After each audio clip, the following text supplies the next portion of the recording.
And we are live! Hello! What? Boy. What? Okay. So hey everyone, welcome to another exciting episode of the Velvetcast. Yay, what number is this one? Is this 30, is 31? 31, we're on 31. Oh, Jesus. Oh, man. Yeah, We're getting up there. We've actually been doing the cast for about a year now, but we've missed so many weeks that... They don't need to know that. You can go to the timestamp on the very first one and find out for yourself, but we're not going to admit it. Reliable as American rail travel. Okay. Hi, I'm Sora. Oh, man. Alright, I'm Mitch. I'm Josh. All God right. damn it. The pauses. We just need to do the intros, like, right away. All right, Get it out there. Yeah, fuck off. All right. Anyway, so this is another exciting episode of the Velvetcast. We have some channel announcements we got to get through real quick. Just some housekeeping. If you haven't already signed in or signed up for the Discord that we do, totally click on the link down below in the description. It is the best and fastest way to listen in on the cast, and also we do like when we do things like what we're about to talk about, we normally let everyone in the Discord know. We might not necessarily we might not necessarily let the Tumblr or the YouTube know dumb things like we're all gonna watch an anime for a bit, or like when Voltron comes out, like I'll be like, hey guys, I'm gonna get drunk and watch Voltron. You guys should join that totally weird adventure. What you're trying to say is the Discord is the most reliable form of social media for us to update on. Oh yeah, basically. Yeah, it's our weird self-controlled thing that we just totally do. Also, if you haven't already, or if you really like this show and you feel like supporting us, we do have a Patreon that you can go to. You guys get titles and stuff, and normally when people are donating to the Patreon, I like make out shout outs and you get your name in the description if you're a golden goob and all that stuff. So go check that out. If you guys have any suggestions on what Patreon rewards we should be doing, let me know, because once again, I don't know what to do. I have no idea what to do for Patreon, and I don't do one myself, so it's a very weird thing. But yeah, just wanted to let you guys know.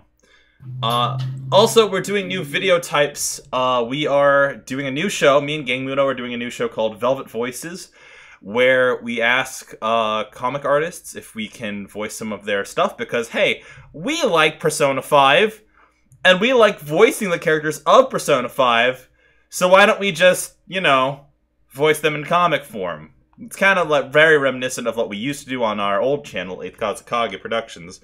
And so yeah, So nostalgic. I know. Honestly, it's very weird, because like I was editing it and I'm like, oh man, I remember when we used to do this, except this time I'm getting permission from the artists. Oh. So yeah, I just wanted to say real quick, we are doing a new show. I'm very excited about it.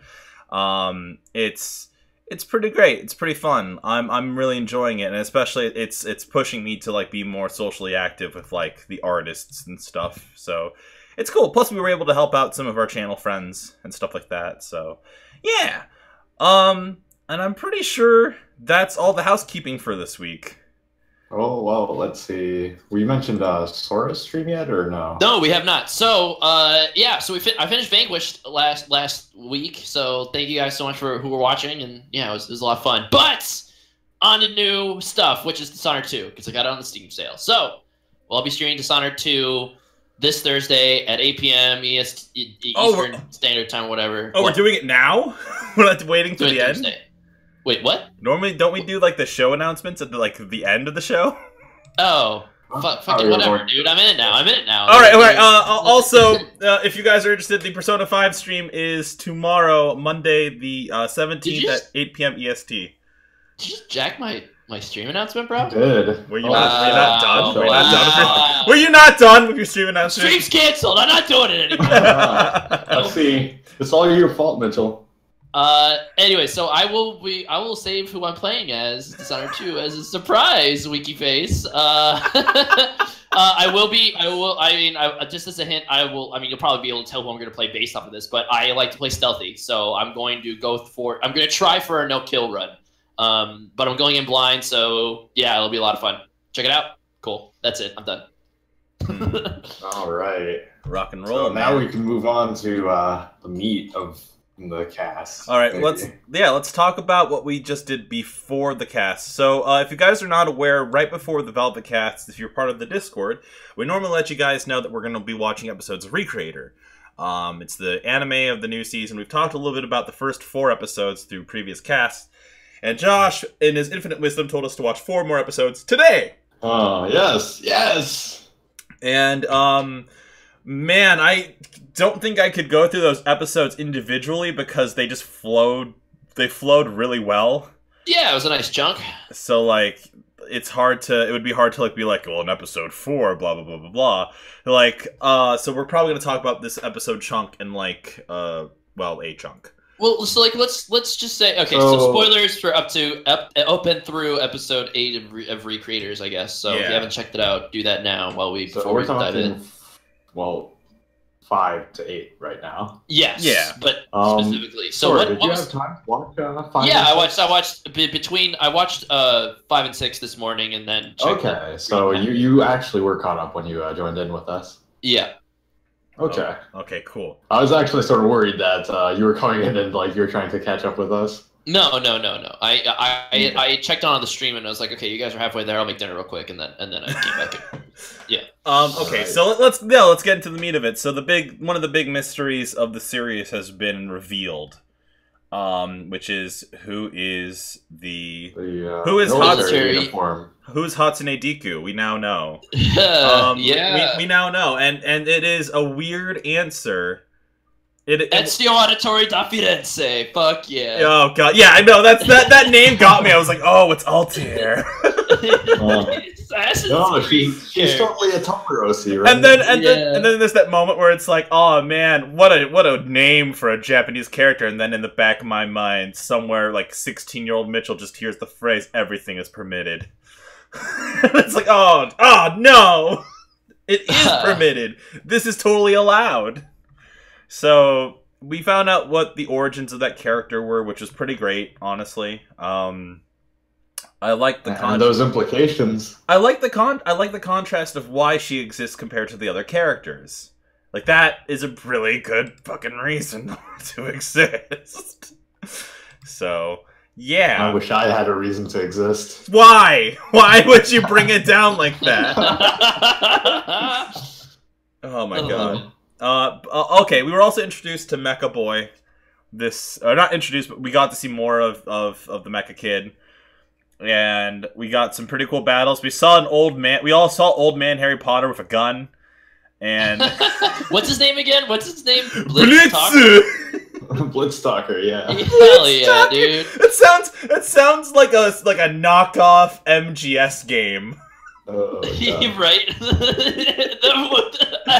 It was so real when you said, this sounds like a character Josh and I would make. It totally does. It sounds like an OC. We used to make, like, Josh and I exclusively made old man OC charactars. Like, that's what it was. At least we had better names than fucking Blitztalker. Yeah, Blitztalker. Blitztalker sounds like a code name, and I'm pretty sure it's his actual name. No, what I want is, like, someone to be like, what an amazing codename. That's my real name. What? Like, that's what I want. I want someone to actually be like, to call him out on his shitty name. Like Altair. Oh, man. Alright, so... I mean, it would have been just great if, it were, like, Momika that did it, right? Oh, man. But, real quick, let's address one of the big moments in episode 8, because I need to, and then I'm just going to pass it on to you guys and try to collect my thoughts here, because clearly I do not have my thoughts collected. So, character blatantly dies in episode 8. I knew it was going to happen. I knew that Madoka Magica was going to die. Because, yeah. I mean, this series, I think we mentioned it in a previous cast, but this series is very reminiscent of Fate Zero to me. And it was just a matter of when a character was going to finally bite the dust. When creations are going to start to get knocked off, yeah. Makes sense. Yeah, like, that's kind of where I was. So, like, when... I don't know. It felt good to know that, like, okay, this is the actual way the series is going to go. Like, I was worried for a second there was just going to be a lot of, like... not like nothing sucks more than when like you have this expectation of a series and it clearly like doesn't deliver. It doesn't deliver, Yeah. but like it's not that it doesn't deliver, but it's like it almost delivers, and that almost makes it even worse somehow because like because it tried, you know. I know exactly how you feel. Well, I run into that a lot where it's just like I have a certain expectations for how. I mean, I feel like it happens happens a little bit a lot of the time with like the modern like Marvel movies. Sure. I think. Yeah, where it's no, like I they agree. sometimes try to go for like harder subject matter, but it's like it feels like they chicken out a little bit. Sure, yeah, they always lean back towards levity as a crutch almost, which is weird, but whatever. Well, I feel like Recreation is finally starting to pick up steam for me. I still feel like the episodes blend together like a lot. Like, there's just a lot of talking still. Yeah, you know what I mean? Like, It's got a big problem with just having way too much exposition. I hope that in the second season that as long as we get it all out of the way now, we'll have like a more eventful second season. Yeah. I'm liking each episode more as it goes on, which is good. It's still positively trending for me, I guess. But it's still, like, I'm just not engaged 100% of the time still, right? So I kind of don't really have 100% grip on like, the final... go away 100%. What's that? I feel like the talking will never go away, like 100%. No, and that's not. I don't necessarily want that, right? Like I would like some context with our big bombastic action scenes, but I don't know. Like I'm still not as entirely invested in all of the characters, I guess, you know. But it's getting interesting. There's more. It seems like there's more gravitas now that we know the characters a little bit more. You know what I mean? Like we have a stake in knockoff Madoka Magica dying, right? Like that's a. Yeah, I was totally prepared to like super hate this like magical girl character. But I mean, start the series. Okay, but Josh, you have to admit that like it was very obvious that like in a world that they're building up, like they're building up the stakes and stuff. Like you knew she was going to die. Like I mean, I knew someone was going to die. It's like, you know, there's a pretty good chance that it would be her. Yes. Like because she represents the like yes, hope and belief and stuff. It's like no, you need to kill that character off and just you need to shoot the puppy. Well, I was thinking more like oh god, what is it, Lord of the Flies or something like that, where it's like or Letty of Mice and Men. Exactly. Yeah, you kill off that character and then it's like oh, the world is rotten after all, kind of thing, mentality bullshit. I mean, it didn't come the same way that I thought it was going to. But it was better than my expectation. So I feel like the character went through a lot more character development than I expected a character like that in this kind of story to go through. Mamika's character. Okay. Just because it's like, you know, I sort of expected her characterization to be static before she died. Well, yeah. I want to know what the implications of her death will mean to the rest of the characters, because there's two ways it can go. It either means absolutely nothing, or because that's the worst example, right? Like it means like it's like oh, someone died. Oh well, who gives a shit? But like the fact that like if this character is, and obviously we didn't see the body, so we don't know. But I'm going on the assumption that she is super dead. Like, her death has to mean something. The death of the first character has to mean something. It's just like in, I keep saying Fate Zero, but let's face it. I mean, the series has a lot of parallels to Fate Zero. Like, in terms of just how it's set up, in terms of like the overall kind of... In terms of how easy it would have been to like be super trashy. Hey, whoa, what about... You... talking shit on Fate Zero? I'm talking shit about Fate. Oh, okay. Yeah, no, because... Okay. Alright, yeah, the general opinion here on the channel is Fate Zero is pretty fucking great, and then you watch the rest of Fate, and it doesn't hold up as well as Zero did. I mean, Fate Stay Night's pretty good. I haven't... You know what? I will say this. I love the idea of the Fate series. I'm just not a big fan of the execution of Stay Night. I did not finish Stay Night, though. So. Which when we're saying you didn't finish Stay Night, what do you mean? Do you mean the visual novel? Do you mean the Studio D anime? Or do you mean the new one that just came out. Okay, the ufotable one. Blade Works? Okay. Yeah. Okay. I didn't finish that one. But like, it's like it was pretty, but you know, I didn't find it as compelling as. I like the designs in Zero more, but we're off topic. We're off topic. Yeah. Okay, so let's kind of drag it back a little, I will totally agree with you, Sora. Some of the scenes where they're like, yes, the government will come and help you. Right, yeah, and I just like kind of checked out during that scene. I was like, all right, like, great.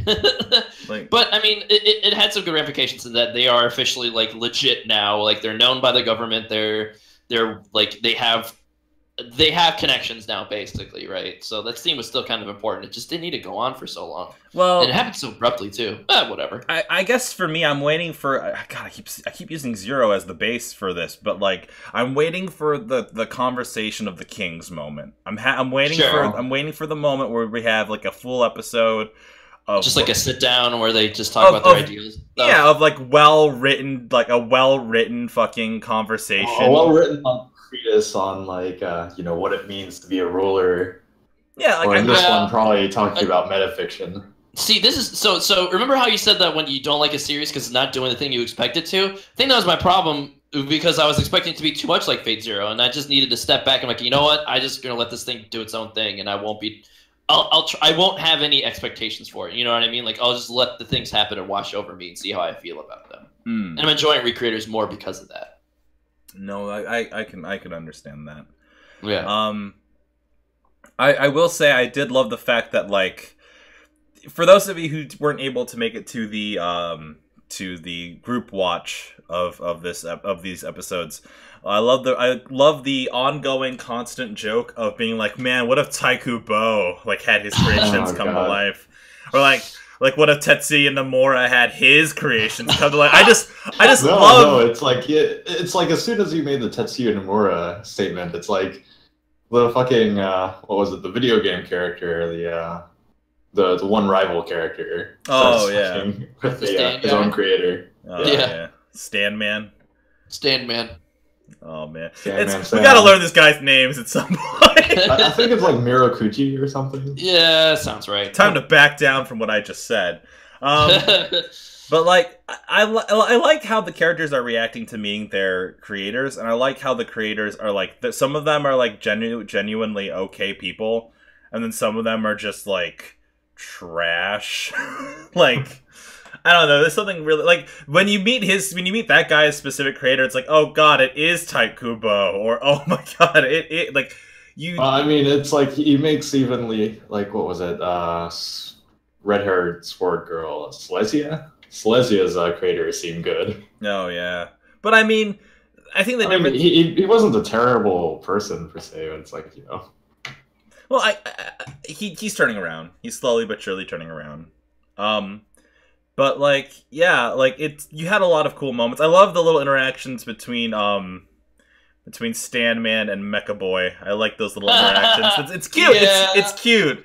Like, yeah. Like they're all buddy and stuff, and like almost like a big brother kind of aspect or something. Like it's cool. It's a cute little thing going on.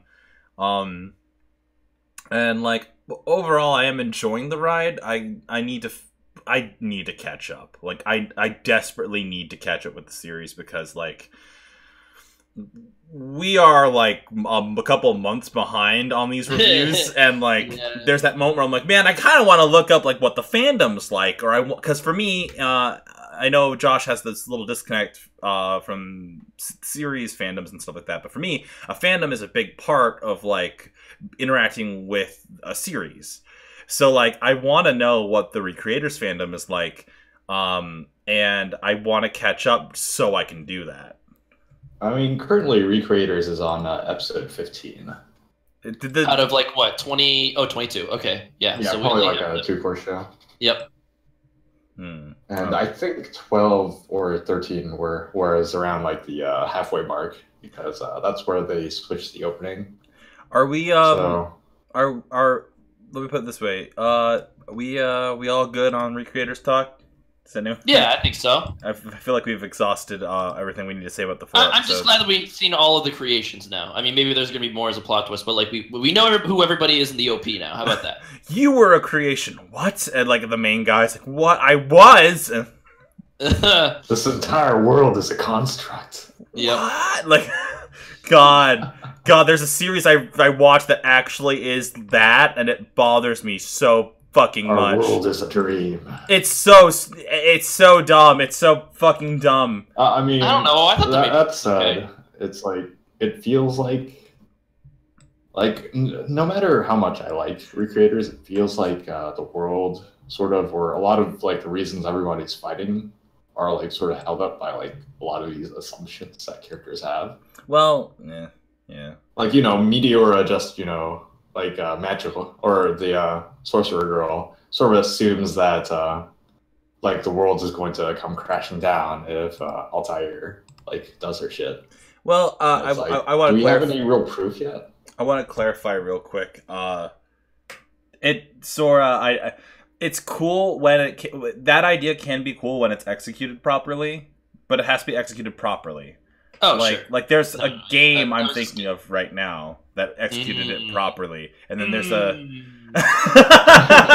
there's an anime I watched when I was 19 that did it very poorly. So. And what was this anime called? So I can know I can avoid it. Okay, spoiler for what I'm about to say. If you care about random anime spoiler, from when you were 19, so it was like 19. Chaos Head.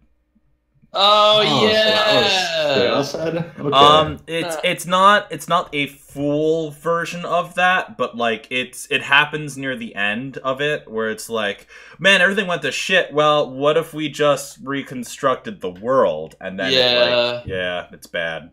Came out in 2008, and not a lot of people are talking about it. Oh, a solid 6.57 on my anime list. So I mean, Chaos people are coming back for that one. Sort of tangentially important, right? It's like it's part of the Steins Gate universe or something. Oh God! Don't stop!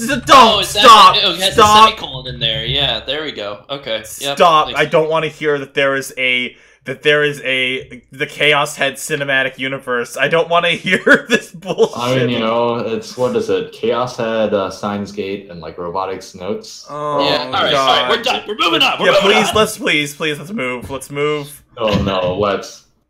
No, it's been 20 minutes. Let's get off this fucking. Okay. Kingdom Hearts 3. Kingdom Hearts 3. Okay, Sora, cover this one. Well, I really okay, sweet.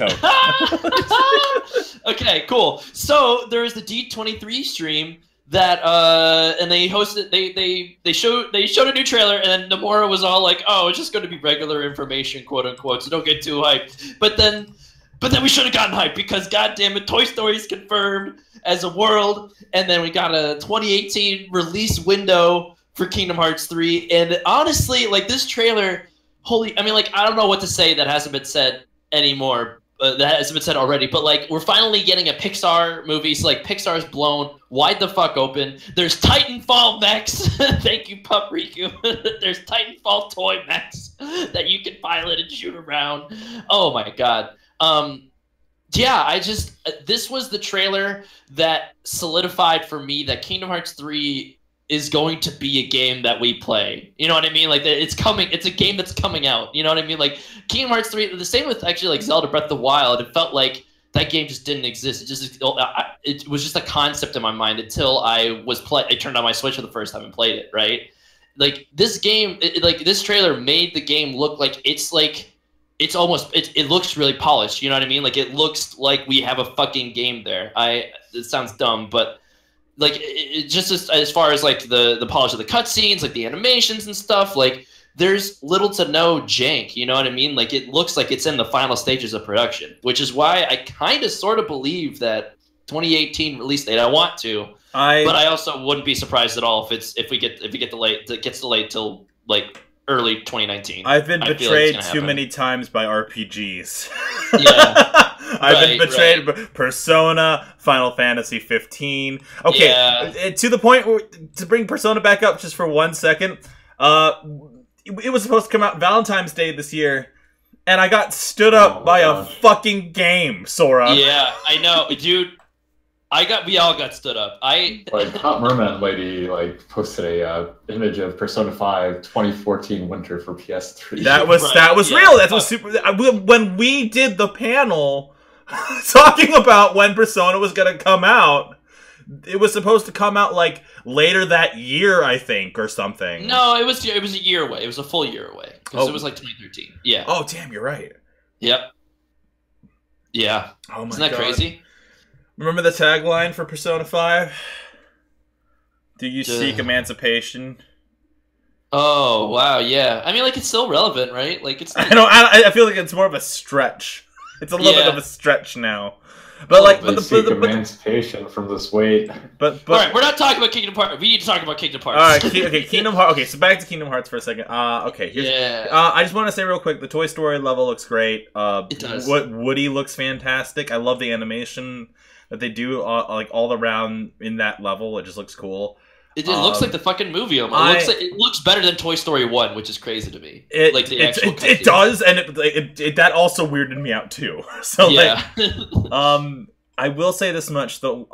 I know that you're more enthusiastic about Kingdom Hearts, but to be honest with you, like when I saw the game, like I feel like we're obligated to talk about Kingdom Hearts. Like me and you and Josh too. We're all three of us are very obligated to talk about what's going on with Kingdom Hearts. Dude. Because, let me put it this way. Every time I see something cool that happens where it's like Sora's Keyblade turns into cool stuff, or I watch, like, you have 5 party members now, like, Donald and Goofy don't disappear, you just get more people. Yeah. Like, and watching the mecha stuff happen, watching all of this cool stuff happen, like, I can't help but, like, be a little like, oh, yeah, that's never coming out. Because it's been more than 10 years. It's been like 15 years now or something. It feels like it's been an unnecessarily, a long time between me caring and not caring. And I remember playing Kingdom Hearts 3D, playing it, beating it, and then thinking to myself, man, it's not good. It's gonna be a while. It's gonna be a long time, and like I want to be hyped, but like I can't let myself get there. I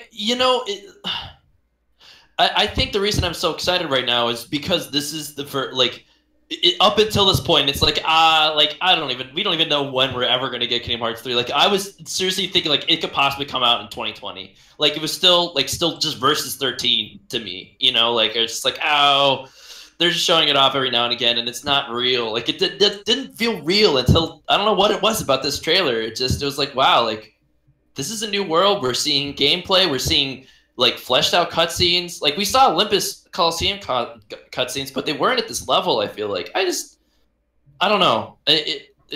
Something about it now that it's tangible and in front of us. I'm getting hyped again. This is somebody who didn't This is coming from somebody who didn't even buy 2.8. You know what I mean? I feel like we're at similar places as far as that goes. Because like we both had this real moment of like, should we buy 2.8 and play it for the channel? Well, there's that moment where I'm still looking for a solo stream game, and that was a real. I was literally on the PlayStation Store earlier this week, and I'm like, you know what? You know what? I could totally just do it. I could totally break $60 and oh god. Apparently, isn't there like a new playable thing for that now? Is there? What do you mean? Like they updated it? I have no fucking clue. I remember reading something about how like don't quote me on this one, but like I feel like I read somewhere that's like there's a new playable episode, or it could have just been the advertisement that was attached to the fucking game or something. I don't know. I don't remember. Can't think of it. But yeah, I don't know, dude. Like, and I'm trying to contain my hype because it's still like even when it comes out, it's gonna just be a game. It's still just a game. You know, like it won't blow. It won't change. It won't be life changing. You know what I mean? It's just that at this point we've been waiting for 11 years now, I guess, right? Yeah, it just feels weird and exciting that we're finally getting a game and it's sort of kind of close. Like I guess my point is we're seeing the light at the end of the tunnel now, where Kingdom Hearts is finally just out. I'm waiting. Returning to console. I'm waiting for Tetsuya Nomura to jump in front of the light and be like, "No!" Right. Yeah, I don't know. Like I think it'll be just so cool to play the game. The similar way to how cool it felt to play 15. You know, like it was such a weird feeling to be playing as Noctis, right? Like that guy, like that character was just associated with like vaporware for such a long time, you know. God. And And AMVs. yeah, and AMVs and shitty Oh my AMVs with the God. same 30-second footage used over and over and over again. Like Oh that, man, I miss that those E3 reveal days. trailer, it was just burned into my brain because how many Linkin Park songs did you see attached to that footage? Oh, man. Well, Yeah. the best part is that you couldn't get like super high quality versions of it either. Like Yeah. you would see like the what is it, like 480 or something like that. Yeah, if you were lucky, it was 480. Yeah, definitely. We weren't really paying attention to resolutions as much back then, right? Just because 720 wasn't that common. Nice 240p video. Yeah, right. This was back in 2008-ish, right? So Oh God. that was before we like hosted like HT videos. Oh God. And there's that fucking moment where I have to remember there's a part of me that wants to get deeper into the production side of things. I'm like, yeah, let's do comic stuff. Let's do dubs. And I'm like, oh God. And I'm like, yeah, this sounds super fun until I remember all the hard ass work that gets involved with making this shit. Yep. As I tell myself that now, 3 days deep into editing, I have not been sleeping. So anyways. Oh shit. There you go, guys. A sneak peek into Mitchell's work process. Yeah, I forget to eat and I forget to sleep because I'm so obsessed with my work. Yay. Yeah. Woo! It's timing, right? Oh God. So besides that, I just want to say real quick, Kingdom Hearts looks fun. I'm just trying to distance myself a little, is all. So I mean, sure, yeah, I see where you're at, and I'm kind of with you too. It's just there's still hope in my heart. There's still the hope. Yeah. All right. Yeah. So yeah, Sword, that was your topic. Hey, Josh, you want to pull one out of your? If you're gonna be that way, I'll just pull one out myself instead. Oh, I see how it is. It's done. Are you gonna actually pick one, or are you gonna I mean, at this moment, it's just gonna be going over some of the new series for this current anime season that I've gone through. Oh, okay. Not a super large amount that I was super interested in, but there were a couple of series that I think I'll keep an eye on for this season. One of them is Welcome to the Ballroom, done by Studio IG, right? Yeah. Okay. So the same people who did Haikyuu, and it's about competitive ballroom dance. Oh, wow. Okay. So I expect a lot of good stuff out of this. Oh, go ahead. I was gonna say, how's it coming along? I feel like the first episode hasn't really sold me. It's got like really charming, really nice Sakuga animation, but at the same time, it's not something that, like, just based on the merits of the first episode, I would feel like I'd be comfortable just saying I'm going to just continue watching this all the way through. I'm sorry. What was the title? Was the series called again? Welcome to the Ballroom. Thank you. Okay. Welcome to the ballroom. That's probably the pretty obvious. Okay, cool. Got it. All right. I'm looking at them. I just wanted to find the My Anime List page. Oh yeah. Apparently, the manga for it is rated pretty highly on like most of the sites that I visit, but I don't know. The first episode, the characterizations felt a little bit off to me. That said, of course, because it's Studio IG not doing like sci-fi and doing like something that's sort of slice of life-y sports anime, it looks really fucking good. Yeah. Like you get a really good sense of weight and like a really good sense of framing for all the action. It really makes me wish that it was like Yuri on Ice was done by Studio IG, honestly. But aside from that, there's another series called Made in the Abyss. Really reminds me of a series from like 2008 called Den-no Coil. Made in the Abyss is about like... Did you watch Den-no Coil? No, I've just heard a lot of good things about it. Sorry. Yeah. It's like one of those series that got like super overshadowed by like Gurren Lagann coming out. Right. Yeah. Like there are a lot of series that are sort of forgotten around that time because pretty much it was impossible to get anime legally at that time. But like Made in the Abyss follows like a whole bunch of like children sort of who are training to become, it seems like prospectors that dive into this huge gaping hole in the like earth called the Abyss, pretty much, which has which is filled to the brim with all these ancient artifacts. And one of these girls like happens across a robot boy while running around there in like a fairly dangerous area, and brings him back. And it looks like it'll be a really fun adventure series. Probably has the best animation that I've seen this season.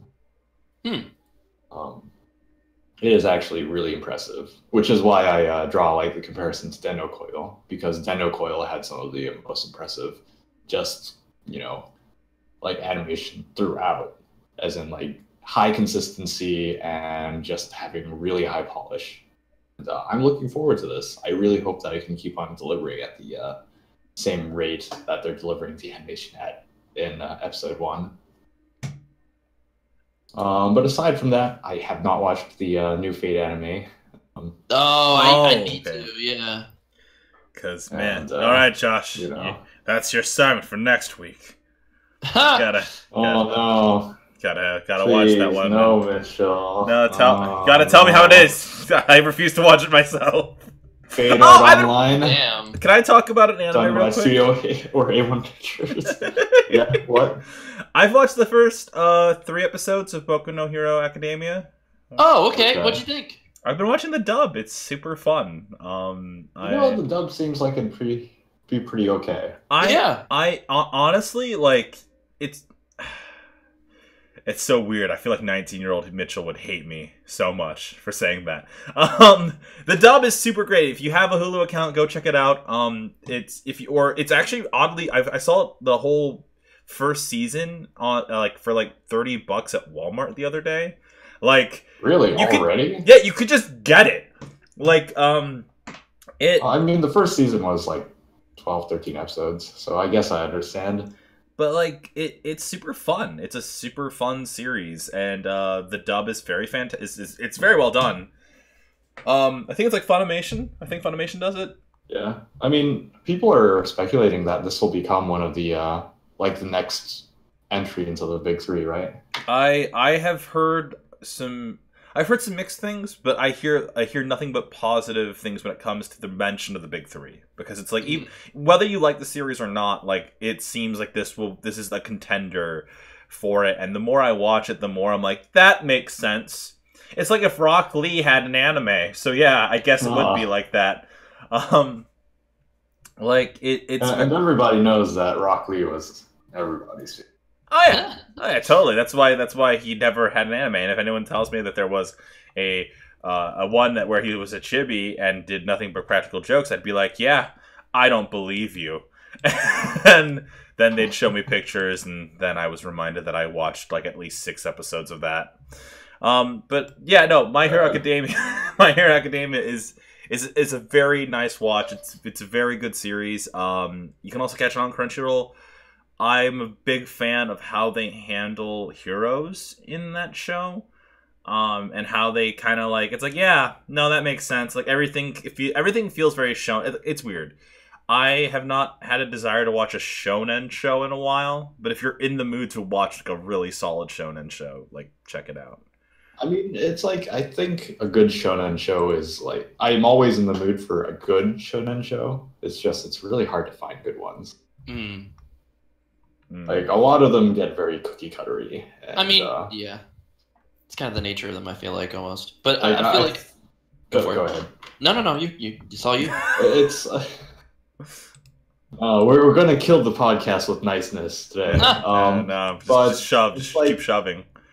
I mean, the key to a good shonen series, right, is to have parts of the formula, but not fucking adhere to all of the formula. And I feel like, unfortunately, a lot of shonen series getting serialized and jumped to adhere to most of the formula to the letter, and really serves to like make all of the series worse, honestly. But it's something where I'm really looking forward to seeing where Boku no Hero goes, because it seems like it's just, going to do its own thing, and I'm excited to watched it grow. Totally. I really need to start the second season because I've heard nothing but amazing things about it. So Apparently, the second season is better because Studio Bones got really serious about it for no reason. Okay. Yeah. They took some of their best animators and put them on the job. So I'm pretty sure this is a similar team to the one that did the Soul Eater anime. Hey. So you'll have some really boss action scenes in it. Hell yeah. Good. All right. So hey, can it be my turn next? I guess. I think. Just go. All right, guys. So I hate this organized way of things. Why can't we just shout? I know, but so I watched Castlevania this weekend. All right, please. I was meaning to watch that. Please convince me to watch this because. All right. Well, I'm not going to try to convince you one way or another because I've already the job has been done, and that this is okay. So I guess I should start from the top. I'm not a Castlevania guy. I own exactly one Castlevania game, and that is Castlevania Portrait of Ruin. That's a DS game where you're not even playing as a Belmont. So I only know Castlevania in so much as it's a classic game. It will by rumor in that I've seen a bunch of YouTubers talk about Castlevania, the original NES trilogy, just because it's historically important and all Castlevania that. And pairing it to Metroid and stuff like that. Yeah, right. So I love Metroidvanias, but it's because I love the Metroid part and not the Vania part, right? So, but whatever. It's not that I don't like Castlevania; it's just that I've never really dove in it. Anyways, the Netflix series came out, and people were recommending these. Be oh, Andre, you would love this. It'd be dope. You should check this out. I'm like, all right, sure, I guess. And it's only 4 episodes, so it was not that much of a commitment. And it's pretty good. I liked it. As somebody who's not a huge Castlevania guy, I thought it was pretty fun. And I want more, and we're getting more because they already confirmed season 2 is in production, and it's going to be 8 episodes long this time. Holy moly, 8 episodes. I saw some GIFs from Castlevania actually, and it really drew my attention because those action scenes look really nice. Yes. And especially considering that it does not seem like a lot of these people are Japanese animators. No, it's not. It's very much like an American, or at least a Western production, right? And it feels it feels like Western anime. Sakugaburu, I see stuff from Castlevania, and it's you see these Western names, and it's exciting because it's oh man, we don't have to subcontract everything out to Japan or Korea now. Yeah, there's some really, really beautiful scenes. So I think even if you don't care about the story, it's worth watching for those handful of really, really good action scenes because this doesn't take long to get to them because again, only 4 episodes. So, but I do think the story is good. I think you need to, if you're gonna watch Castlevania, I think you need to go into it knowing that it's very much a prologue. I guess, so, okay, I guess I should do the synopsis. So it's setting up, it's adapting, apparently, Castlevania 3, Dracula's Curse, which is the first in the timeline, I guess, of Castlevania. Whatever. You got your main character, Trevor Belmont. He's, from a family of vampire hunters and monster killers, basically. But they get excommunicated, basically, by all of the towns and stuff, and they've just all been no, fuck you, Belmonts, we don't need you anymore. But I don't want to get into too much just because this first season sets up Dracula, his motivations for why he's terrorizing humanity, and basically it kind of just lines up all the pieces to get ready for the actual meat of the story.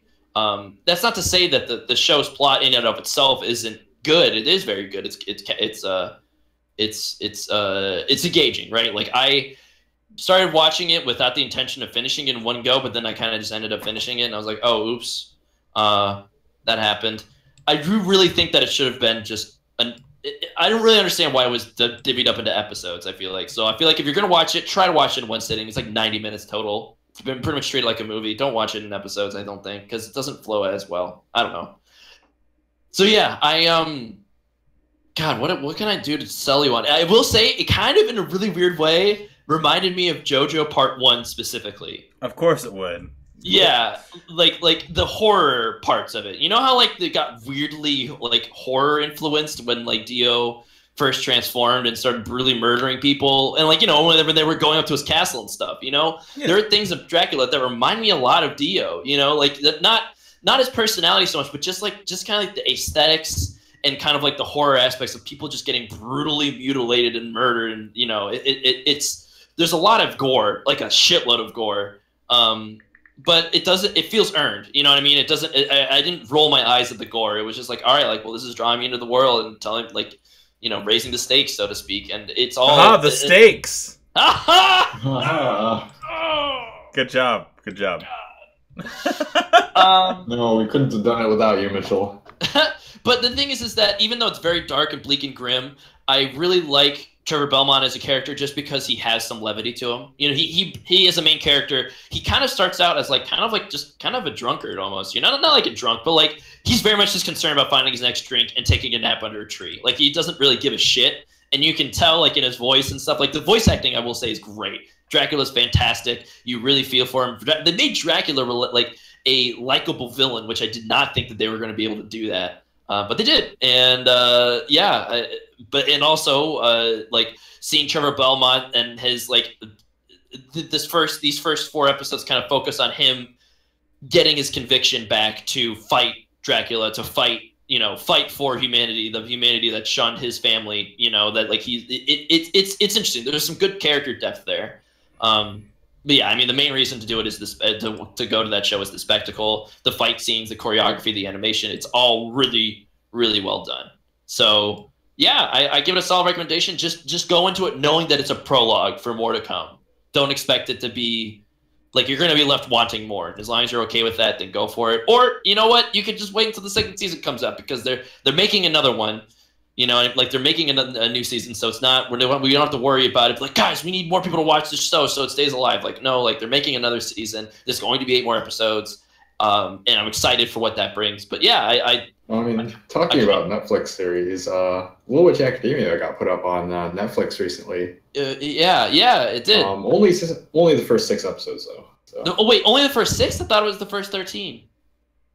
It might be the first 13, but I need to look. It was the first 6. Oh Jesus! Hold on, let me check. But yeah, it's okay. Yeah, it's first 13. That makes more sense. Yeah, because at least that's like 2 different seasons. So that's how Netflix tends to treat anime. Like seasons are just cores. You know what I mean? So like the first core was 13 episodes. So yeah, I don't know, whatever. Yeah, does that line up? That lines up. Yeah, whatever. Yeah, just about. Anyways, I would say recommend Castlevania. Check it out. I also recommend Little Witch Academia. Check that out as well. I will have to either check out one of those, but I guess I'll just watch Voltron Season 3 when it comes out instead. Oh no. Oh no! When's that supposed to come out? I think later in August. Oh wow! Okay. It's way sooner than I thought. It is like it's coming soon. But like I think after I finish Young Justice, I'll go back to Voltron. Because Voltron is like I want to go back to it, right? Because like I think because Young Justice is putting me in like a team, like a team superhero show vibes. You know what I mean? Like, I'm ready to go back into Voltron now. Right? Now is the time to get back into Voltron. But yeah, no, it's God, I can't wait. But I'm glad to hear that at least Castlevania is doing okay. To be honest with you, it's not just Castlevania never really was my cup of tea. So no. Like it's which is weird because like Phantom Blood, right? But like it's one of those things where like it's never been something that I was really interested in. So. Yeah, same here, right? So and I guess the biggest endorsement I could say is that I am now interested in checking out some Castlevania games. I kind of want to go check out Symphony of the Night now, you know, like that. So I guess the show succeeded in that regard. I would still recommend it, even if you're not into Castlevania. So yeah, there's that. There is that. Well, guys, let's see here. I just want to check how long we've been going. All right. So wait, that was your topic, right? Yeah. All right, cool. I want to bring up Persona 5. All right, do it. I'm going to do this every week on the cast until we beat it, which will be for a while. We are currently in the middle. We just started the 3rd dungeon, essentially. Okay. Makoto. Spoilers if you haven't caught up to our playthrough. I am deeply in love with this game. To the point where like I had a real ass moment where I'm like, man, if one of these characters bites the dust, like I am gonna fucking cry live on stream. Dude, I super fucking love the characters, right? Like, I feel like people are coming out of the woodwork saying like they don't like the characters so much, which is totally fine. Like, that's an opinion that's valid, totally. But like, I'm super fucking attached to these guys. Like, I want to hang out with them, you know? Like, I'm with you. I'm with you, I guess, is what I'm trying to say. Like we're in the, what is it? We're in like the late June, early July, I think is the time right now. In so Persona, like, you mean? Yeah. So Okay. like, Something really lines up with right now. so like, it's interesting because like, let's take Makoto, right? Makoto is a character, when I first got introduced to her, I didn't really like her. But, like, now that, like, we've gone a couple streams in and, like, we've seen more of her character and now she's a member of our team, it's like, I love Makoto. She's super cool. Like, it's like, oh, man, way to win me over, game. And I know that, like, maybe, like, in this stream we're kind of pushing, like, not pushing, but, like, we have our own narrative, you know? Every one of the Phantom Thieves is in a giant, dumb Polly Pocket relationship, and they all fuck each other and shit. And then I mean, those are ongoing jokes and what have you, but like, I just love the character dynamics, and I'm really enjoying the game for what it is. And one of the things I kind of wanted to talk to you about real quick is, and the reason why I wanted to talk about it this week was because Persona 5 obviously has consumed my life. Between doing the comic dubs and looking at resources and doing all these things to prepare myself for stuff, I couldn't help notice while I was going through YouTube that a big fear for a lot of Persona 5 streamers, for those of you who aren't aware, is the fact that eventually at some point there is a date, a magical date in November, in-game November, that you have to stop playing the game, or else Atlus will hit you with a copyright strike. Now, we've seen, or I should say, I've researched different end results to this. So there's some people who did full playthroughs, right? And like they did it through Twitch or they did it through somewhere else and they didn't get hit. There's some people who barely scratched the surface of that day and got their channels taken down. Wow. There are, but at the same time, there are people out there who just uploaded the endings. They didn't upload anything else but the endings. And those videos are still up and have over hundreds of thousands of views. So this is kind of a question for both you and Josh, because I need to talk to someone about this, because this is really bothering me. Like, Atlus seems to be very pick and choose with this rule. I mean, you know, it's just that Atlus doesn't have the power to go through every single like channel. Like, they have to get flagged. You know what I mean? Like, it's just a matter of coverage. I think. It's like, I'm sure the ones with thousands of views did get flagged. That's true. Yeah, I don't know. It is inconsistent, but well, hundreds of thousands. Yeah, I mean, I guess I would just say that like we'll just have to cross that bridge when we come to it. You know what I mean? Like we have a lot of months left. You know what I mean? Like of course. You know, and it's still really shitty because. All right, so what? I was about 60 hours in when I reached 11:22, right? So. You guys are maybe halfway there, maybe a little bit less. I don't know. Yeah, we just got to give it time and cross our fingers, right? Like you said, like it's good that we've been researching and checking out like what happens to channels and stuff. But all we can hope for is that maybe by the end of 2017, they'll be a little like Atlus will be a little more understanding of channels that want to upload end game content for Persona 5. You know, it's just such a weird, bizarre situation that it's in, because you know you were able to spoil yourself on Persona 5 like literally the day that it came out in Japan. Of course. From my understanding, the rule wasn't enforced in Japan. Right. It was just here in the States for some reason. Yeah. Well, you know, and I can get that because I think you know when you're Atlus, you're looking at a game that's popular in Japan, and you know it's going to move copies to Japan, but you're still not entirely sure. Like you're pretty confident that's going to sell numbers, but not entirely sure. and you just don't want people that don't know about Persona to spoil themselves on the game and not buy it. There's also the fact that, like, I'm sure the Let's Play community is much stronger in, like, the West. That's true, too. Yeah. I guess it's much more of a concern. Japanese companies just do not really understand that yet, I think. Right. Yeah, it is really just an unfortunate... And I mean, you know, Western developers took a while to get used to it, too. Yeah. It's like, Let's Play didn't just rise overnight. Mm. And I feel like, you know, even just a few years ago, it was remember Under the Dog being funded through Kickstarter and it being like super novel to the Japanese to have that be an option. Right. I feel like it'll take a long time for like these things like oh yeah.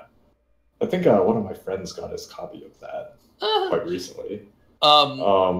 Yeah. But yeah, I think it's just going to take a while for the ideas to diffuse over. I mean, I'm like, here's where I stand, right? Like, doing the playthrough has been a blessing and a giant fucking curse. I should have beaten this game within the week it came out. I should have, and I know it, but I decided to do the playthrough instead. But no, Mitchell went up onto the cross for our sins. Oh yeah, no, and I'm doing a full voiced playthrough. Oh God. Anyways, the reason I kind of bring or where I stand on this is this. I'm hoping that that Atlas will loosen up by the time we get to that time. But if they do, then we are gonna get buried. Like, buried hardcore by everyone else who stopped doing... Like, there was Let's Play channels out there, and I follow a couple, who wanted to do this game hardcore. And when they found out the streaming rules about it, they ditched it because they were afraid of getting the copyright and stuff. Of course, yeah. And we, being... either through an act of cowardice or an act of, like, or not cowardice, an act of just bravery or sheer stupidity, have continued this playthrough. I know, or one of the fears is that should it be available for everyone to stream, we are going to get buried hardcore. We have actually been doing really great since that series has happened. We have tons of new subscribers. We're doing Velvet voices now. Like, everything's going great for us. But the fear becomes we get buried in obscurity by people who have more subscribers or, you know, are more talented and funny and charming and charismatic than we are. Wow. Holy shit. Bringing all your complexes into this. Oh yeah, no, that's it. No, that's it. I guess it was supposed to be more of a joke than anything. Like I'm excited for that when that day comes, but by God, we are gonna, oof. We are right now. We're dancing on the devil's edge right now. Yeah. So we'll see what happens.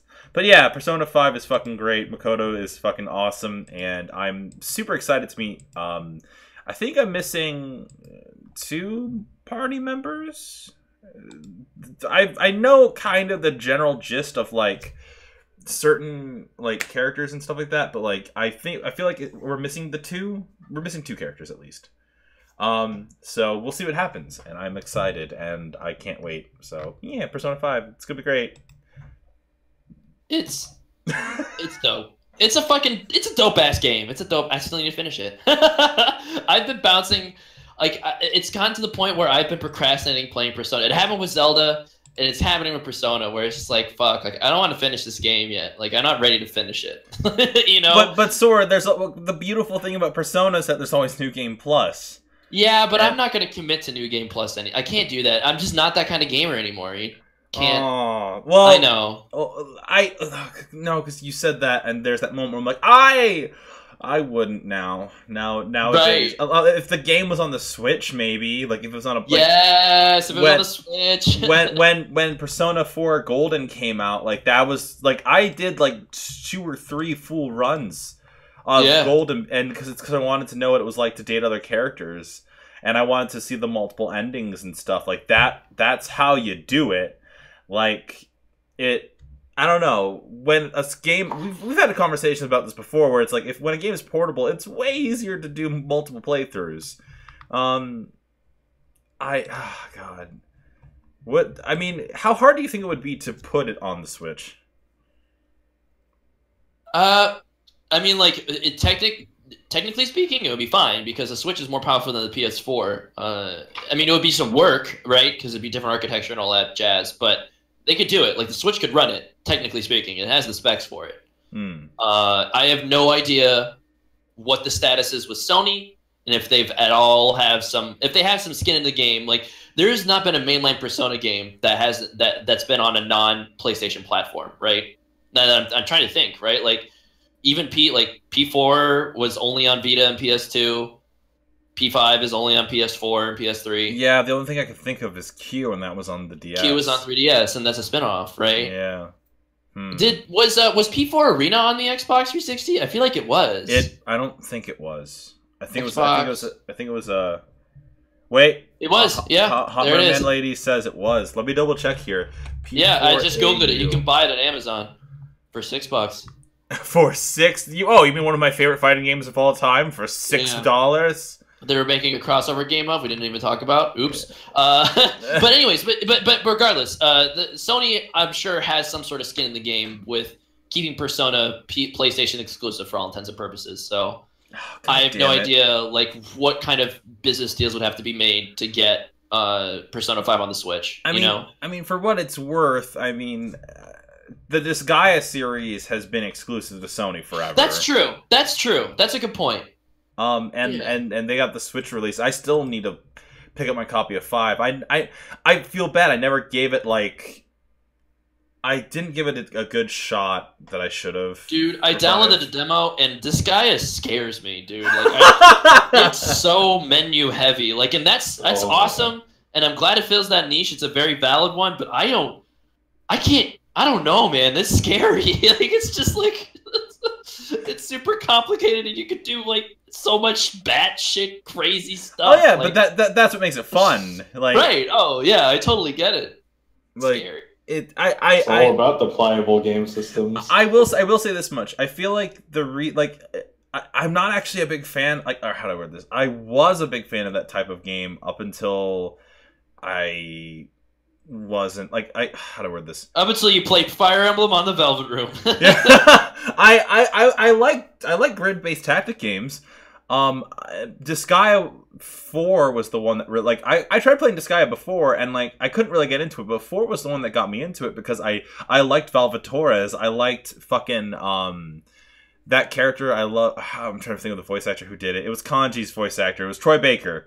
Troy Baker voiced Velvetcast, and it was before he hit it super big.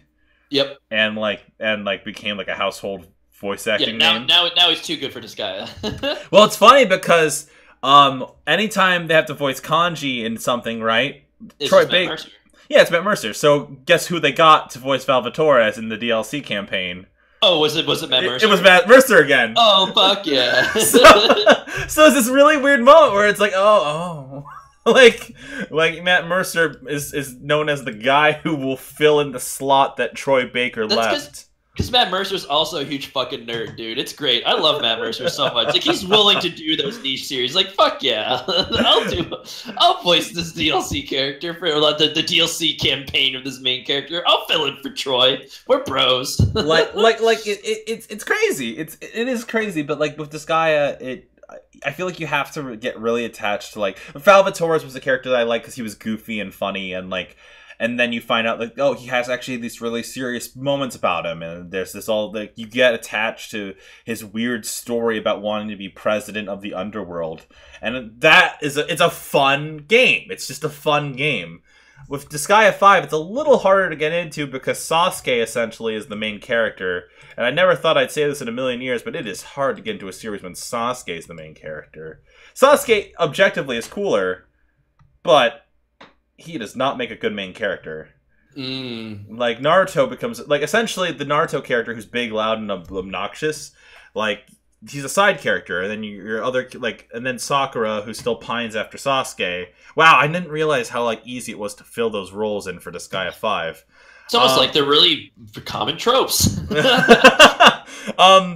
Like It's almost as if it's a really easy way to build a character or to build conflict in your story. Oh shit, you're right. So like that's the thing. At least with Velvetcast and the characters in 4, they felt more unique than the characters in 5, who feel more like tropes. So it's harder for me to get attached to those characters, especially when the tropes are very easy to call. Like, it's very obvious, like, whoa, what's your mystery backstory? It's like, okay, yes, someone died. Okay, we get it.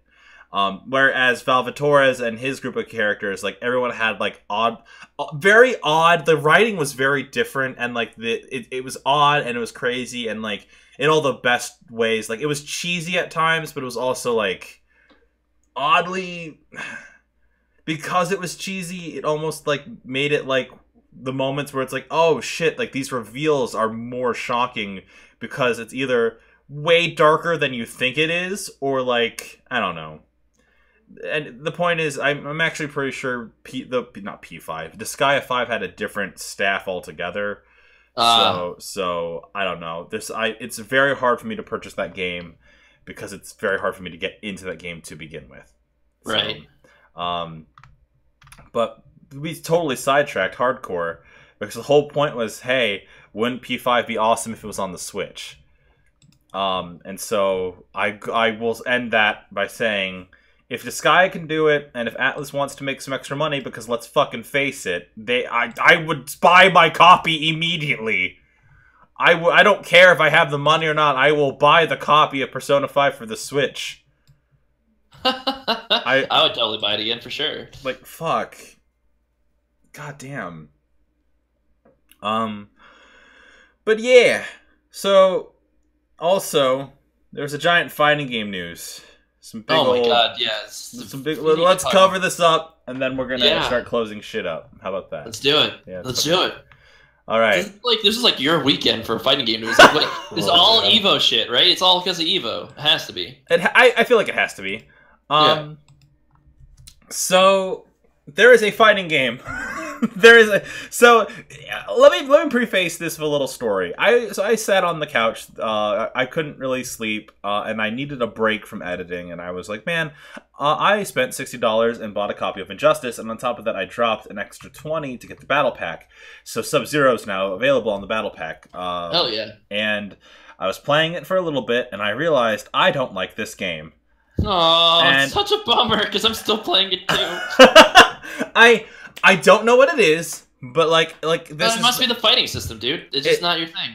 It feels too slow, and I was like, oh man, if only there was I want to get Rev 2, but at the same time I don't want to invest all the time. And I'm like, man, if only there was like a fighting game that I could like really get into. And then lo and behold, fucking it was announced that the gods said, hey, fuck all y'all. And Blaze Blue Cross Tag Battle is coming out. I am so surprised that that's the name of the game.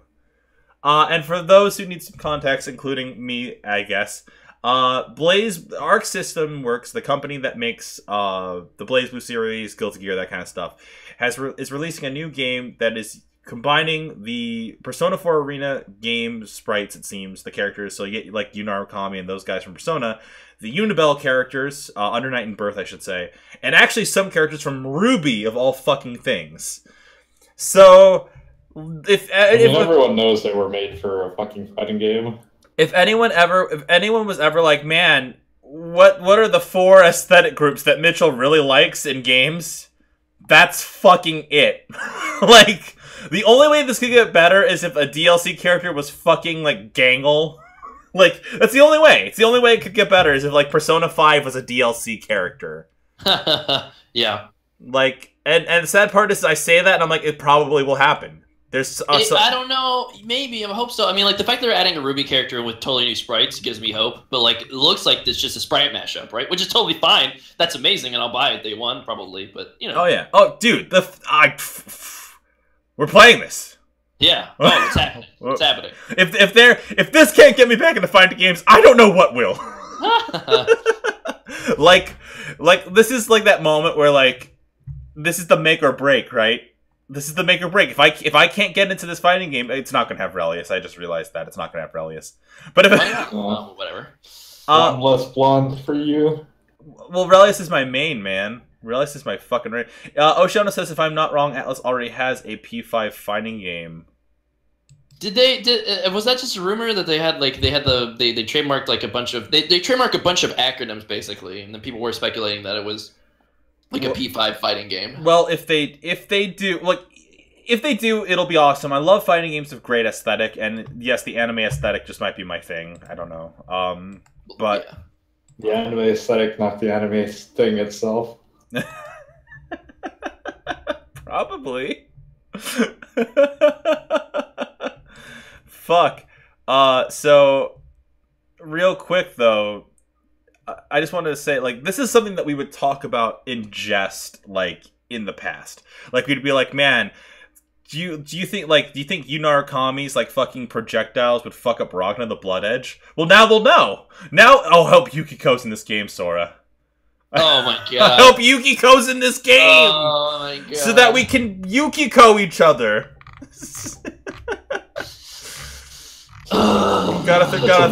You're deflating my hype really quickly right here. Gotta throw those fans. God, I hope Naoto's in this game. I hope Naoto's in this game so that I can fucking shoot. Oceano real quick says that I main Yukiko. And I want to say, Oceano, you are a piece of shit. Oh my god. I mean, I wasn't gonna say it. No, okay. For those of you who are unaware, Yukiko in Persona 4 Arena, we used to have an ongoing joke. It's actually one of the first jokes we ever made on the Velvet Room. That was like, you could just keep tapping X and just tap, and if you didn't know how to naturally counter or evade the fans, you could just tap X to win for Yukiko. So like, yeah. It's good shit. It's good shit. Also, Oceano, you should not be fucking talking smack. You fucking Yukiko, please. Wow.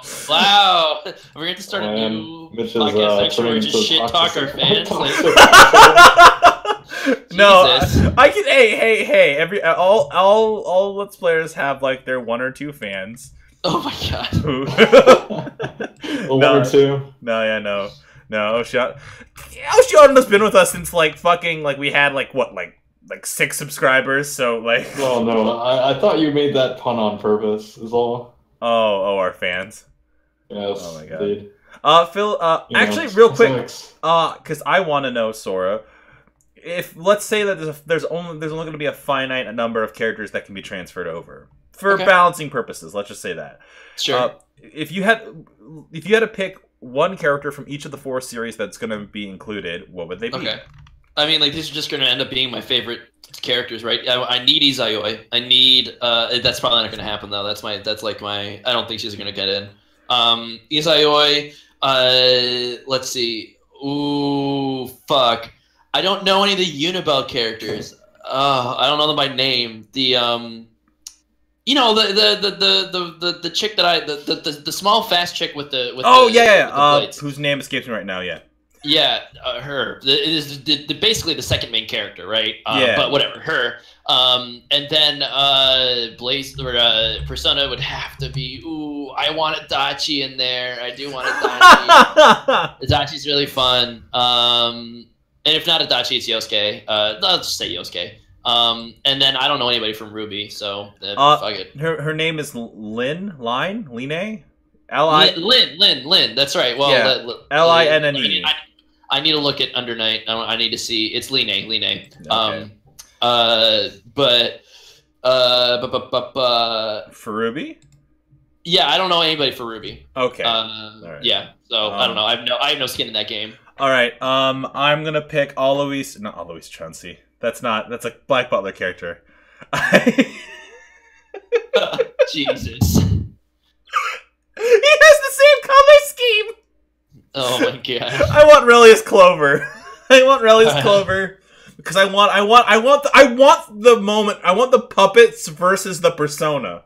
I want Relius to fucking summon goddamn Ignis and to do sick combos against Izanagi. That's what I want. That's what I want. I want that. For Unibel, I want oh my god, Gordow. Oh, Gordo. Yeah, yeah. Isn't it the guy with the scythe? Yeah, it's the dude with the scythe. Because that will be really cool to watch. Because if he could break personas real easily, that'd be fucking cool to see. Oh yeah. Because like, I wonder how the mechanic's going to be for personas. Exactly, right? Shit. Because the whole game has to be rebalanced for this. Wow. Yeah. Like, holy fuck. For Persona, I would want Naoto or Kanji. Well, obviously, I feel like Kanji's going to be in it if they're going to go for Arena.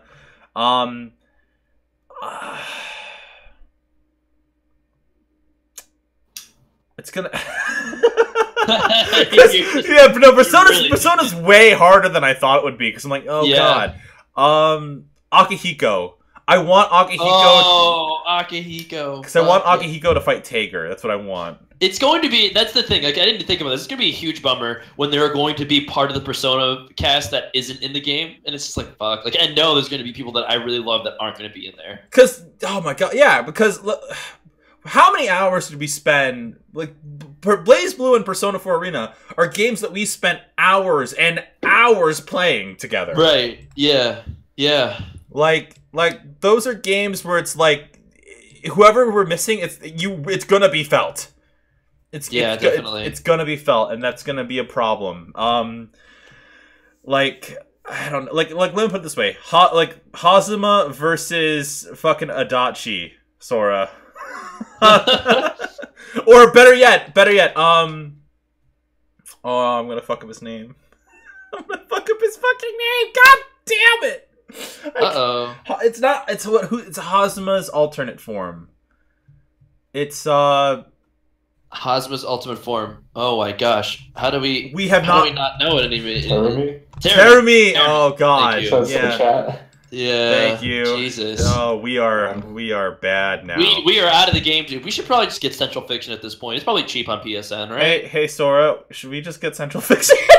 Yeah, like we should just get Central Fiction, get back into it. We really do. You know what? Tell you what, Sora, if you get Central Fiction, I'll get Central Fiction. Send me a picture. It's still $60 fucking bucks. God damn it!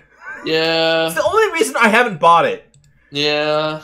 God damn it. Okay. Well, it doesn't even have the English voices. And that's another thing that bothers me. Is it doesn't have the English voices. Everything about it's a huge bummer because that just means that it's gone niche enough that they just don't want to invest in the dubbing anymore. Arxis, at least, it's like it's. I really like the problem is Central Fiction has like the really cool art too. Like I'm looking at a picture of fucking Terumi right now, and it's like, oh, he has his hands in his pockets, and here, let me send it to like the chat or something. Like I love the art. Whoever did the art for it, it's like fucking. It's fucking great. I love Blaze Blue, but I can't get behind the purchase of the English version for Central Fiction because there's no dub. There's no things that I like. There's no like, I don't know. I want to play it, but like at the same time, I don't know. I was gonna wait for it to like go down in price, but yeah, you can get it. It's $48 right now on Amazon Prime, but that's still like I was hoping it'd be 40. I don't know. Whatever. It would be a solid 4. Like God, if I remember correctly, Blaze was one of those games that just never goes down like ever. Right, because it's niche, right? It's just fucking niche. So. Oh, son of a bitch. Damn all right. it. Well, all right. And then I forgot to answer the Ruby one. I want Yang. Huh? I said sorry about that. Yeah, Yang. Yang is essentially Bang Shishigami. She has like gauntlet arms, she's like, so everyone in Ruby is based on like the Team Ruby characters are based off of like fairy tale lore and stuff like that. Mm-hmm. So like obviously Ruby Rose is like Little Red Riding Hood. So Yang is Goldilocks, so she has like long like blonde hair and like kicks ass, and essentially is like if I had to assume a play style for her, I would almost say a mix between Bang Shishigami and like Chie. Like that's what I would have to say. Oceana says, I think all 4 will be in the game. I totally agree. I think all 4 characters from Ruby would have to make it into the game. I mean, all 4 of the main girls. I don't know if any of the like supporting cast would really show up. Nightfall is mentioning some good fucking matchups. Adachi versus Terumi or Carmine. And then Akihiko versus Makoto. Oh, the dream matches, Sora. The dream matches. Oh, fuck. Igus versus fucking Noel Vermillion. This sounded pretty dope, dude. I'm getting hyped. I'm getting hyped. This sounds like a fever dream, or like yeah, it does. It really. It's recreators in real life. The recreators fighting game. Yeah, that's what it is. All right, I'm tapping out. All right. I'm running out of energy fast. I'm sorry. All right, now let's start closing up. Hot Merman lady says, also remember that it's a tag team battles. Right. Whew. Right. Like this is as if we needed even less of a reason to buy Marvel vs. Capcom Infinite. like we're just piling the trash on top of like the yeah. We're throwing kerosene all over it and we're about to light the match. All right, so let's answer some podcast questions before we head up for this week. There are a lot all right. today. Oh yeah, Sweet Eagle asks, what microphones do you guys use? We use the Blue microphone series. At least for the show we do. What do you guys use? I'm just using my headset's microphone, which is like Sennheiser. They're like the Sennheiser like gaming headset series. I got it as a gift for Christmas like a while ago. I actually just replaced my headphones, but unfortunately did not get the mic. So I'm actually looking into getting like a Blue Yeti or a Blue Snowball or something like that. Just as a mic to have at my desktop. But yeah. I'm probably in the same boat as Sora.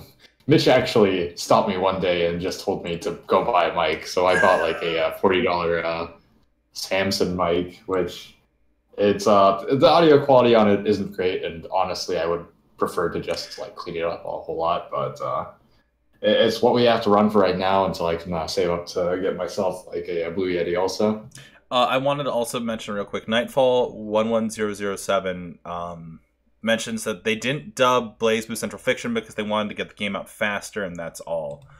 I can understand why. I just don't agree.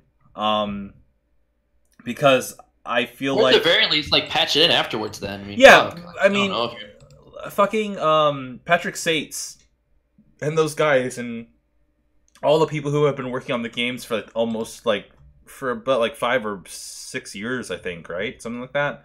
Like like they were hoping that the campaign would go through and that they would at least be able to do it. I remember that happening at the time, and then nothing came of it.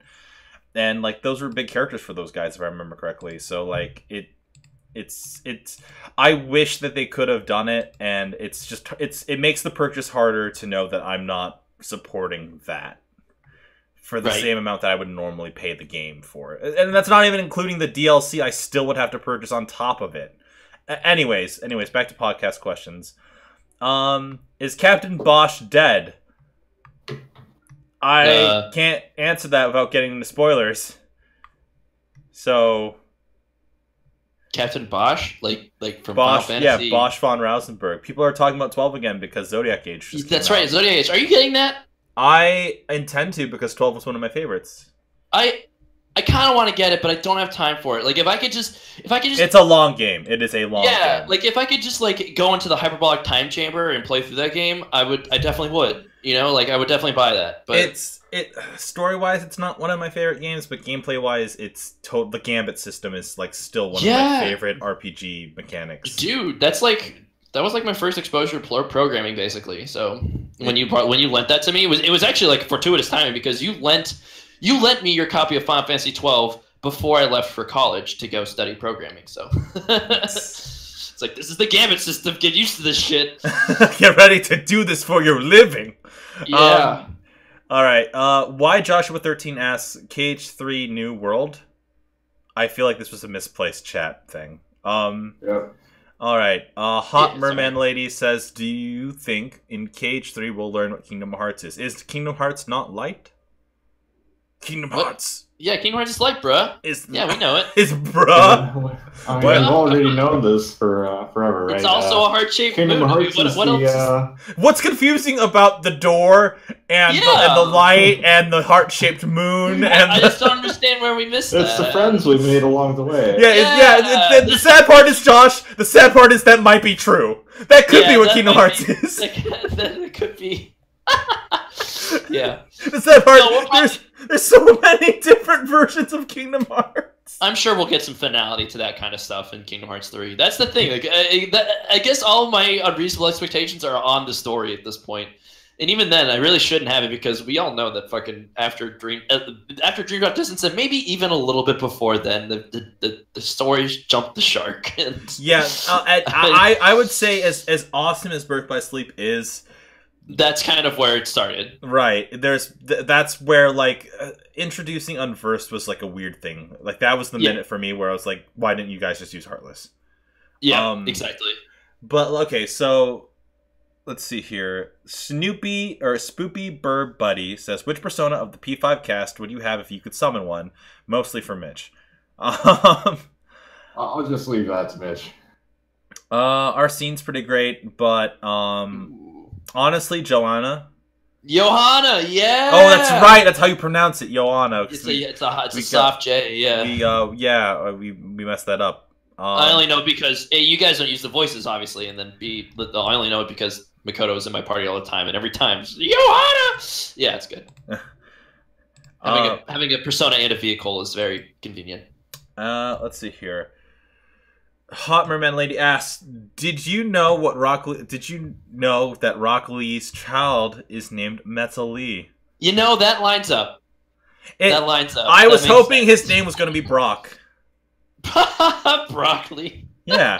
So I wanted a dumb Naruto. I wanted a dumb like DBZ name for his kid's name, and the fact that like it's Metal Lee is like, oh god damn it. Vron and I did. No, it sounds so fucking like OC, right?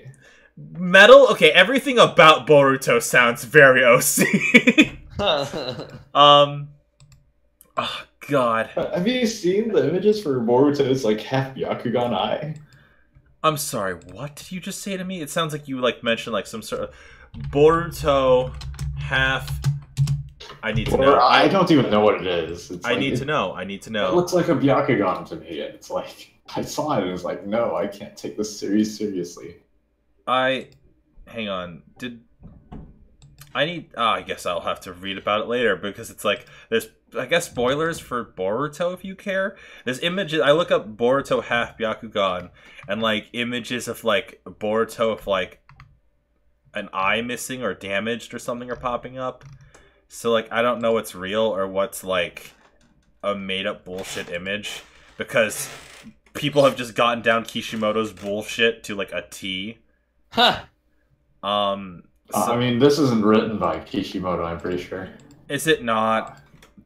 No, I'm pretty sure it's written by like somebody who like sort of consults Kishimoto, but I don't think that Boruto is actually written by him. Don't quote me on that though. Oh god. Well, I think we're good. Let me just check. Last question of the night goes to Oceano, asking what would be your creation from Recreators? Basically asking what our OC is. Yeah, what's our horrible OC that we created when we were kids? Oh, it was a Lelouch knockoff for sure. Oh yeah. Yeah. I've got too many. Josh, just pick one. Okay, if I had to pick one, it'd have to be Blitz Talker, except not floating. Right. Oh yeah, God! Oh God! You're blowing us both out of the water right now. Blitz Talker. Blitz Talker. He's still like our most iconic, you know. He followed us for years. Why don't you tell a little bit? Why don't you tell the Goobs a little bit about this? No, piece of shit? you birthed this. You birthed this motherfucker. Oh God! Which one are we talking about? We're talking about the old man. Or are we talking about the fucking like young-looking old man? No, the old man. All right, we created a cowboy. We created a Final Fantasy cowboy character who used a revolver, a big, heavy, shitty revolver, to like do cool shit. And he wore a red jacket and had a beard and or like a scruffy ass beard and it's fucking God. He lucked out. His power might as well have just been lucking out because that's all he ever did. He was a master strategist and he lucked the fuck out all the time, every day. Yep, that's basically it. Except for the people he wanted to save, right? Wait, what? Except for the people he wanted to say. Yeah, He yeah. didn't luck out in that respect. Yeah, because like if you ever go back to your high school OC, the character has to be covered in tragedy. So much. If I had to, I guess my creation would probably be the one that I fucking actually wrote out, and it would be V. It'd be my dumb, socially awkward piece. I wrote a book, everyone. I've mentioned this like 5 or 6 times throughout the show. I wrote a fucking book.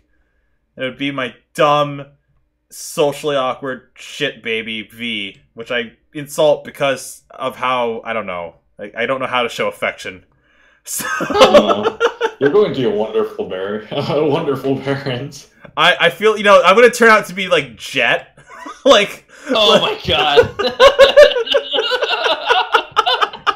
If you turn out to be Jet, I hope I turn out to be Orin.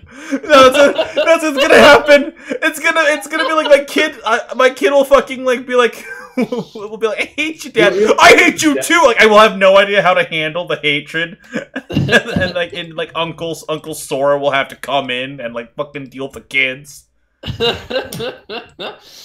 And then, in like an alternate universe, you'll suddenly shoot laser beams out of your eyes. Oh yeah, no, that's it. Yeah, I'll shoot laser beams out of my eyes, and and then I'll haunt my kids' dreams. And when the kid's like, I don't know who to pick between these 2 girls, he'll dream of me and be like, I'm taking them now. It's my favorite moment in Final Fantasy X. It's just Tidus like being like, wait, there's Riku, but there's also Yuna, and then he dreams up his dad, and his dad comes in and takes the girls and is like, you can't catch a girl, you can't even catch a ball. Like it's my favorite because it's so shitty, it's so bad, it's so bad.